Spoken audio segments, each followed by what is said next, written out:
जब हम फ्यूज़ की बात करते हैं तो देखो फ्यूज़ हमारे जो चैप्टर है, फ्यूज़ हम इलेक्ट्रॉनिक और इलेक्ट्रिकल दोनों में यूज़ करते हैं। Fuse only use for the over current protection.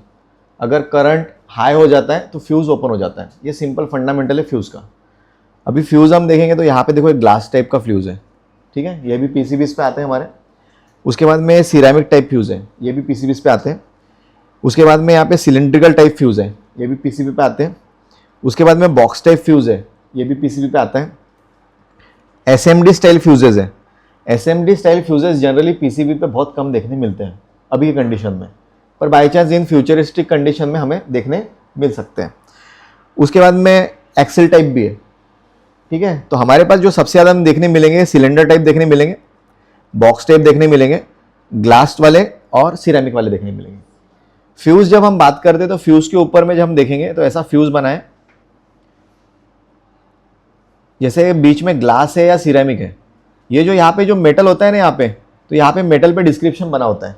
Metal के डिस्क्रिप्शन ऐसा बना रहेगा जैसे 220 वोल्ट 1.5T 220 वोल्ट। इससे ये पता चलता है 1.5 एम्पियर का ये फ्यूज़ है और 220 वोल्ट्स पे ऑपरेट करने के लिए बना है। T मतलब टाइम डिले। क्या होता है? Time delay. फ्यूज़ जब हम लाइन के बीच में लगा रहे हैं, कंपलसरी नहीं है कि फ्यूज़ सिर्फ लाइन के बीच में लगा जाता है। मशीन्स की बात करेंगे तो fuse line and neutral both पे लगा होता है, या फ्यूज़ ओनली लाइन पे भी लगा हो सकता है। पीसीबी बोर्ड्स की बात करेंगे तो फ्यूज़ हमारा जो लगा होता है वो लाइन पे लगा होता है ना, ऑलवेज कनेक्ट ऑन लाइन। अगर लाइन के ऊपर में फ्यूज़ अगर लगा हुआ है तो फ्यूज़ से हम ये फाइंड कर सकते हैं पीसीबी के ऊपर में लाइन कहाँ पर देना है। ये क्लू पॉइंट हो जाता है। अगर फ्यूज़ लगा है तो फ्यूज़ से देख लीजिए कौन सा वायर कनेक्ट है, कौन सा टर्मिनल जैक कनेक्ट है, वहाँ पे हमें लाइन का सप्लाई देना पड़ता है। फ्यूज़ की अगर बात करेंगे तो जब हमारा सिस्टम चलता है, बाय चांस लाइन और न्यूट्रल का शॉर्ट होना तो ओवर करंट का वहाँ पे कंजम्पशन होना, जिस वजह से फ्यूज़ हमारा ओपन हो जाता है।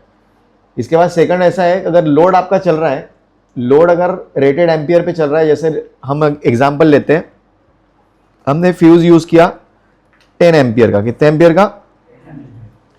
अगर लोड का एम्पियर भी हमारा 9 एम्पियर है और फ्यूज़ हमारा 10 एम्पियर का है, बाय चांस लोड में अगर कोई प्रॉब्लम आता है, शॉर्ट सर्किट प्रॉब्लम या कोई वाइंडिंग के रिलेटेड प्रॉब्लम है मोटर्स में, जिस वजह से वहाँ पे एम्पियर अगर ये हाई लेता है तो ये फ्यूज़ ओपन हो जाता है। क्या हो जाता है? फ्यूज़ ओपन हो जाता है। तो फ्यूज़ कभी भी ओवर करंट के लिए यूज़ किया जाता है और ये प्रोटेक्शन ऑफ सर्किट के लिए यूज़ किया जाता है, चाहे वो इलेक्ट्रॉनिक रहे चाहे वो इलेक्ट्रिकल सिस्टम रहे। और फ्यूज़ में हम बात करेंगे तो हमारे इसमें सिर्फ glass type, ceramic type, box type और सिलेंडर टाइप हमें देखने मिलते हैं। एसएमडीज हमें देखने मिलते हैं नहीं है। देखो यहाँ देखते हैं फ्यूज़ कैसा होता है, समझते हैं। देखो जैसे हमारे इसमें लाइन है, लाइन का सप्लाई है तो सबसे पहले फ्यूज़ आता है। इसके ऊपर में क्या आता है? फ्यूज़। फ्यूज़ आने के बाद में आगे जाता है। हमारे पास न्यूट्रल का सप्लाई है तो यहाँ न्यूट्रल देते हैं और न्यूट्रल इसके बाद में आगे जाता है।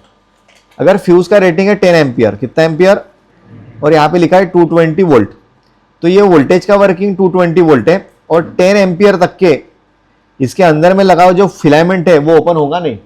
फिलामेंट की बात अगर करेंगे तो अगर फ्यूज़ है हमारे पास, फ्यूज़ में अंदर में कैसा वायर लगा होता है, इस वायर का एम्पियर का कैपेसिटी होता है। अगर 10 एम्पियर का फ्यूज़ है तो इस वायर का कैपेसिटी रहेगा ओनली 10 एम्पियर पास कर देना। अगर 10 एम्पियर के ऊपर अगर वहाँ से एम्पियर पास होता है, उस कंडीशन में वो वायर के ऊपर में हीट जनरेट होंगी और हीट जनरेट होने के बाद में वायर मेल्ट हो जाता है, जिस वजह से फ्यूज़ ओपन हो जाता है। क्लियर है? इस तरह फंडामेंटल होता है फ्यूज़ का। अगर लाइन पे यहाँ पे लगाया है हमें तो हमें ऑलवेज क्या ब्रेक करना है? लाइन। डेंजर क्या होता है? लाइन। इसीलिए न्यूट्रल के ऊपर में फ्यूज़ नहीं लगाया तो भी चलते हैं।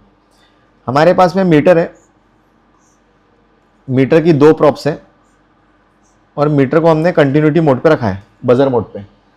एक प्रोब रखेंगे फ्यूज़ के पॉइंट पे और दूसरी पॉइंट रखेंगे जो वायर आ रहा है उसके पॉइंट पे। इससे ये पता चलता है कि फ्यूज़ के ऊपर में जो पॉइंट और जो वायर आ रहा है उससे हमारा फेज इनपुट होता है। तो आपको फेज फाइंड करना बहुत ईजी हो जाता है फ्यूज़ से। अगर पीसीबी के ऊपर में फ्यूज़ दिया गया हुआ है तो फ्यूज़ के ऊपर में जो सप्लाई आता है वो फेज आता है। क्लियर यहाँ तक के? तो फ्यूज़ का वर्किंग होता है एम्पियर के हिसाब से और फ्यूज़ से हम ये फाइंड कर सकते हैं पीसीबी के ऊपर में फेज कैसे आता है।